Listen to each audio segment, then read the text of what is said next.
Delhi liquor కేసులో twist, నోటీసులు అందుకున్న భర్త అనిల్. ఈ నెల 16న కోర్టుకు విచారణ ఉందని తెలిపిన అధికారులు. దేశవ్యాప్తంగా సంచలనం సృష్టించిన ఢిల్లీ లిక్కర్ పాలసీ కేసులో తాజాగా పరిణామాలు తెలంగాణ రాజకీయాల్లో మరోసారి వేడిని పెంచాయి. మాజీ ఎమ్మెల్సీ కేసీఆర్ కుమార్తె కవిత నివాసం వద్ద గురువారం హైడ్రామా చోటు చేసుకుంది. కేసును దర్యాప్తు చేస్తున్న సిబిఐ అధికారులు ఆమెకు నోటీసులు అందించారు. బంజారా హిల్స్లో ఉన్న కల్వకుంట్ల కవిత నివాసానికి మధ్యాహ్నం సిబిఐ అధికారులు చేరుకున్నారు. ఢిల్లీ లిక్కర్ స్కామ్కు సంబంధించిన హైకోర్టులో దాఖలైన తాజా కౌంటర్ అఫిడవిట్ వివరణ కోరుతూ కోర్టు జారీ చేసిన నోటీసులు అందించడమే అధికారుల ప్రధాన ఉద్దేశం. అయితే అధికారులు వెళ్లిన సమయంలో కవిత తన నివాసంలో అందుబాటులో లేరు. దీంతో సిబిఐ అధికారులు ఆ నోటీసులను కవిత భర్త అనిల్ కుమార్కు అందించారు. ఈ సందర్భంగా అధికారులు అనిల్ కుమార్తో మాట్లాడినట్టుగా తెలుస్తుంది. కవిత ప్రస్తుతం ఎక్కడ ఉన్నారో అడిగి తెలుసుకున్నారు. ఎప్పుడు వస్తారు అని అడిగారు. ప్రస్తుతం ఈ కేసు ఢిల్లీ హైకోర్టు పరిధిలో ఉన్నందున మార్చి 16వ తేదీన జరిగే తదుపరి విచారణ అత్యంత కీలకం కానుంది. క్లీన్ చిట్ నిలబడుతుందా లేదా మళ్ళీ విచారణ ఎదుర్కోవాల్సి వస్తుందా అనేది వేచి చూడాలి. మనందరికీ తెలుసు, రీసెంట్గానే క్లీన్ చిట్ నుండి హైకోర్టు వరకు అసలు ఏం జరిగిందని ఇంకోటి కూడా రాశారు. మరి ఢిల్లీ లిక్కర్ పాలసీ కేసులో కవితకు సంబంధించిన గతంలో కీలక పరిణామం చోటు చేసుకుంది. ఈ కేసులో విచారించిన రౌస్ అవెన్యూ కోర్టు ఇటీవల ఆమెకు క్లీన్ చిట్ ఇచ్చింది. మనందరికీ తెలిసింది. ఈ తీర్పు అరవింద్ కేజ్రీవాల్, కవితతో పాటు చాలామంది నేతలకు ఊరటనిచ్చింది. అయితే దర్యాప్తు సంస్థ ఈ తీర్పును సవాల్ చేస్తూ హైకోర్టు ఆశ్రయించింది. కోర్టులో తాము సమర్పించిన ఆధారాలను, కేసు తీవ్రతను పరిగణలోకి తీసుకోవాలని సిబిఐ తన అప్పీల్లో పేర్కొంది.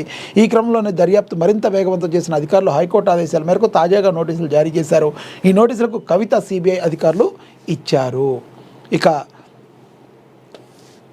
అదేవిధంగా కమర్షియల్ సిలిండర్ల కొరత వాస్తవం, డొమెస్టిక్ సిలిండర్ల కొరత లేదు. మంత్రి ఉత్తమ్ కుమార్ రెడ్డి నేడు అధికారులు గ్యాస్ కంపెనీలతో సమీక్షించనున్నారు. మంత్రి మరి ఏదైతే కమర్షియల్ సిలిండర్లు ఏవైతే ఉన్నాయో ఇవైతే మరి కొరత ఉన్నమాట వాస్తవమే, కానీ డొమెస్టిక్ సిలిండర్లో మాత్రం ఎటువంటి కొరత లేదని మంత్రి ఉత్తమ్ కుమార్ రెడ్డి అయితే తెలియజేశారు. ఇక తెలంగాణలో కమర్షియల్ సిలిండర్ల కొరత వాస్తవమేనని రాష్ట్ర పౌర సరఫరాల శాఖ మంత్రి ఉత్తమ్ కుమార్ రెడ్డి స్పష్టం చేశారు. గురువారం మీడియాతో మాట్లాడిన మంత్రి ఉత్తమ్ కుమార్ రెడ్డి రాష్ట్రంలో నిత్యం సరఫరా అవుతున్న వంట గ్యాస్ సిలిండర్లు దాదాపు 86% డొమెస్టిక్ కలెక్షన్ లేదని తెలిపారు. కమర్షియల్ సిలిండర్లు కేవలం 14% తెలిపారు. ప్రస్తుతానికి డొమెస్టిక్ సిలిండర్ సరఫరాలో ఎలాంటి కొరత లేదని అధికారులు తెలిపారు. వాస్తవానికి కమర్షియల్ సిలిండర్ సరఫరాలో మాత్రం కొన్ని ఇబ్బందులు ఉన్నాయన్నారు. రాష్ట్రంలో వంట గ్యాస్ తాజా పరిస్థితిపై చర్చించేందుకు ప్రభుత్వం ప్రధాన కార్యదర్శి, పౌర సరఫరాల శాఖతో ఉన్నతాధికారులు, చమురు కంపెనీల ప్రతినిధులతో శుక్రవారం సమీక్షించనున్నట్లు మంత్రి తెలిపారు. రాష్ట్రంలో రోజు ఎన్ని కమర్షియల్ సిలిండర్లు అవసరం, సరఫరా ఏ మేరకు ఉంది, గ్యాస్ కొరత గల కారణాలు అధిగమించేందుకు తీసుకోవాల్సిన చర్యలతో పాటు ప్రత్యామ్నాయాలపై దృష్టి పెట్టేందుకు ఉన్న మార్గాలన్నింటినీ కూడా చర్చించనున్నట్లుగా మంత్రి వివరించారు. పూర్తి వివరాలతో రావాలని ఆయిల్ కంపెనీల ప్రతినిధులతో పాటు అధికారులకు సమాచారం ఇవ్వడం జరిగిందని మంత్రి ఉత్తమ్ కుమార్ రెడ్డి అయితే తెలియజేశారు. ఇక $1 ట్రిలియన్ ఎకనమీ సాధనలో పోలీస్ శాఖ పాత్ర చాలా కీలకమని భట్టి విక్రమార్క చెప్పారు. పోలీస్ శాఖలో దశల వారీగా ఎలక్ట్రిక్ వాహనాల వినియోగంలోకి తీసుకురండి, రాష్ట్ర సమగ్ర అభివృద్ధి, రూరల్ అగ్రిజియన్పై దృష్టి సారించండి అన్నారు. ప్రీ బడ్జెట్ సమావేశంలో డిప్యూటీ సీఎం భట్టి విక్రమార్క మరి ఈ కమెంట్స్ అయితే చేశారు. ఇక భార్య వేధింపులు తాళలేక భర్త ఆత్మహత్య, ఎక్సైజ్ సిఐ సహా 11 మందిపై కేసు నమోదు. నేరేడ్మెట్ పోలీస్ స్టేషన్ పరిధిలో ఈ ఘటన అయితే చోటు చేసుకుంది. కట్టుకున్న భార్య వేధింపులు భరించలేక మనస్తాపానికి గురైన ఓ భర్త ఆత్మహత్య చేసుకున్న విషాద ఘటన నేరేడ్మెట్ పోలీస్ స్టేషన్ పరిధిలో లక్ష్మీనగర్లో చోటు చేసుకుంది. తన చావుకు భార్య వేధింపులే కారణమని బాధితుడు రాసిన సూసైడ్ నోట్ ఇప్పుడు కలకలం రేపుతుంది. వివరాల్లోకి వెళ్తే మంచిర్యాల జిల్లా రామకృష్ణపూర్కు చెందిన నగెల్లి శ్రీనివాస్కు 41 సంవత్సరాలు ఉంటాయి. నగరంలోని నేరేడ్మెట్ లక్ష్మీనగర్లో నివసిస్తూ ప్రైవేట్ ఉద్యోగం చేస్తున్నాడు. అతనికి 2012లో సట్లపల్లి జ్యోతితో వివాహం జరిగింది. వీరికి ఒక కుమారుడు కూడా ఉన్నాడు. వివాహ సమయంలో జ్యోతి సాధారణ గృహిణి కాగా భర్త శ్రీనివాస్ ప్రోత్సాహంతో ఆమె పోటీ పరీక్షలకు సిద్ధమై ఎక్సైజ్ శాఖలో ఉద్యోగం సాధించింది. ప్రస్తుతం ఆమె ఎక్సైజ్ సిఐ హోదాలో పనిచేస్తున్నారు. ఉద్యోగం వచ్చిన తర్వాత జ్యోతి ప్రవర్తనలో మార్పు వచ్చింది. భర్తను దూరం పెడుతూ శ్రీనివాస్ అతడి కుటుంబ సభ్యులపై వరకట్న వేధింపులు, విడాకుల కేసును బనాయించింది. దీంతో గత 4 నెలలుగా శ్రీనివాస్ తన భార్యకు దూరంగా ఉంటూ మానసిక వేదన అనుభవిస్తున్నాడు. కోర్టు కేసులు, భార్య వేధింపులతో తీవ్రమైన మనస్తాపానికి గురైన ఆయన మంగళవారం రాత్రి ఇంట్లో ఎవరూ లేని సమయంలో ఉరివేసుకుని బలవన్మరణం చెందాడు. Suicide note లభ్యమైంది. శ్రీనివాస్ సోదరుడు శివకృష్ణ ఇంటికి వచ్చి చూడగా శ్రీనివాస్ విగత జీవిగా కనిపించాడు.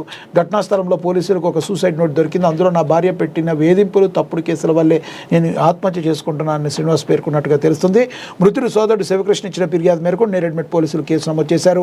ఎక్సైజ్ సిఐ జ్యోతితో పాటు ఆమెకు సహకరించిన మరో 10 మంది వ్యక్తులపైన కూడా కేసులు నమోదు చేయడం అయితే జరిగింది. ఇక తదుపరి చూద్దాం. నల్గొండలో నకిలీ నర్సుల తయారీ కేంద్రాలుగా నర్సింగ్ కళాశాలలు.